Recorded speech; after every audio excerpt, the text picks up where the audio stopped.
Antarctica बर्फ से भरा हुआ इतना बड़ा कॉन्टिनेंट है जिस पर 5 किलोमीटर की गहराई तक सिर्फ बर्फ ही बर्फ है। इतनी ज्यादा बर्फ, और वो भी 1.5 करोड़ किलोमीटर तक फैली हुई। यानी एंटार्क्टिका का साइज अमेरिका से भी काफी ज्यादा बड़ा है। भले ही जून जुलाई की गर्मियों का मौसम हो, लेकिन एंटार्क्टिका का टेम्परेचर पूरा साल -50 डिग्री सेंटीग्रेड से -90 डिग्री सेंटीग्रेड तक रहता है। इस शदीद तरीन ठंड की वजह से ही यहाँ जिंदगी की उम्मीद बहुत ही कम है। लेकिन उसके बावजूद भी पूरे एंटार्क्टिका में 400 से भी ज्यादा लेक्स डिस्कवर हो चुकी हैं, जो बर्फ की लेयर के नीचे छुपी हुई हैं। नाजरीन, एंटार्क्टिका में ना ही कोई टाइम जोन फॉलो होता है और ना ही यहाँ किसी कंट्री का कब्जा है। हत्ता के पूरे एंटार्क्टिका में सिर्फ 2 ATM मशीन्स लगी हुई हैं। कई लोगों का मानना है कि एंटार्क्टिका की बर्फ के नीचे कई राज पोशीदा हैं। कुछ का तो ये भी मानना है कि बर्फ से ढके हुए इस मिस्टीरियस कॉन्टिनेंट के नीचे एक अलग ही दुनिया बसती है जहां एलियंस का राज है। लेकिन रिसर्चर्स और आर्कियोलॉजिस्ट इस मिस्टीरियस कॉन्टिनेंट के पोशीदा राजों को फाश करने के लिए दिन रात मेहनत कर रहे हैं। इन्होंने यहाँ चंद ऐसी चीजें भी तलाश की हैं जिनको देखकर साइंस भी हैरान रह जाती है। और आज आप देखेंगे एंटार्क्टिका की बर्फ के अंदर से मिलने वाली चंद हैरत अंगेज चीजें। तो आइए शुरू करते हैं।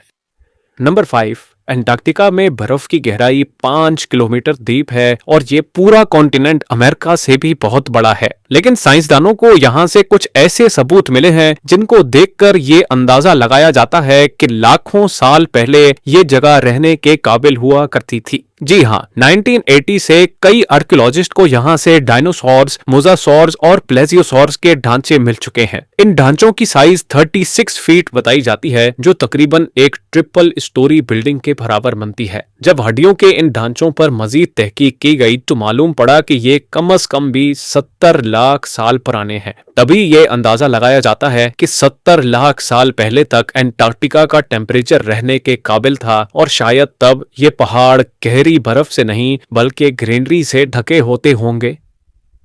नंबर 4, वाटरफॉल्स तो हम सबने कई बार देखे हैं, लेकिन एंटार्क्टिका में टेलर ग्लेशियर के मकाम पर एक पॉइंट ऐसा भी है जहां वाटरफॉल नहीं बल्कि ब्लड फॉल होता है। 1911 में टेलर नामी एक साइंटिस्ट ने पहली बार इस ब्लड फॉल को डिस्कवर किया था। कई सदियों तक यही माना जाता था कि वाकई इस ग्लेशियर के अंदर से खून बहता है। लेकिन मॉडर्न साइंस ने जब इस पर मजीद रिसर्च की तब उनको जो मालूम पड़ा वो इससे भी ज्यादा हैरत अंगेज था।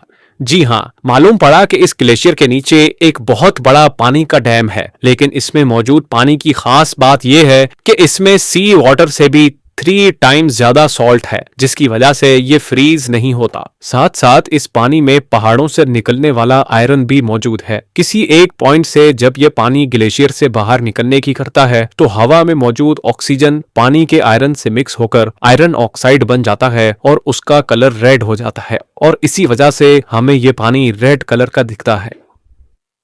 नंबर 3, ब्लड फॉल ग्लेशियर के नीचे मौजूद पानी में साइंसदानों को एक और हैरान करने वाली चीज भी मिली। पानी में टोटल 17 टाइप्स के बैक्टीरिया भी पाए गए, जिनको जिंदा रहने के लिए ऑक्सीजन और सनलाइट की भी जरूरत नहीं होती। लेकिन ये बैक्टीरिया हमारी धरती पर कैसे आए, ये राज अभी भी पोशीदा है।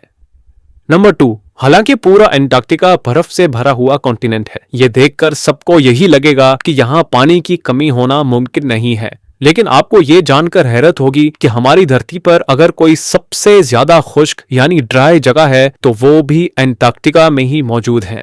ये ड्राई वैली एंटार्क्टिका में ही डिस्कवर की गई थी, जहां पर पिछले 20 लाख सालों से एक मर्तबा भी बारिश नहीं पड़ी।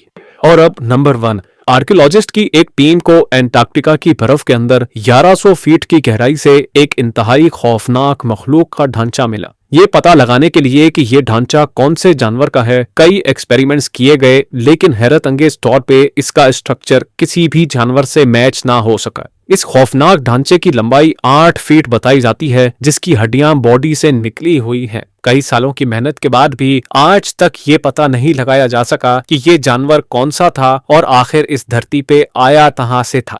वीडियो को देखने का बहुत शुक्रिया। अगर आपको वीडियो अच्छी लगी हो तो बराए मेहरबानी वीडियो को लाइक करें और मेरे चैनल को सब्सक्राइब करें। शुक्रिया।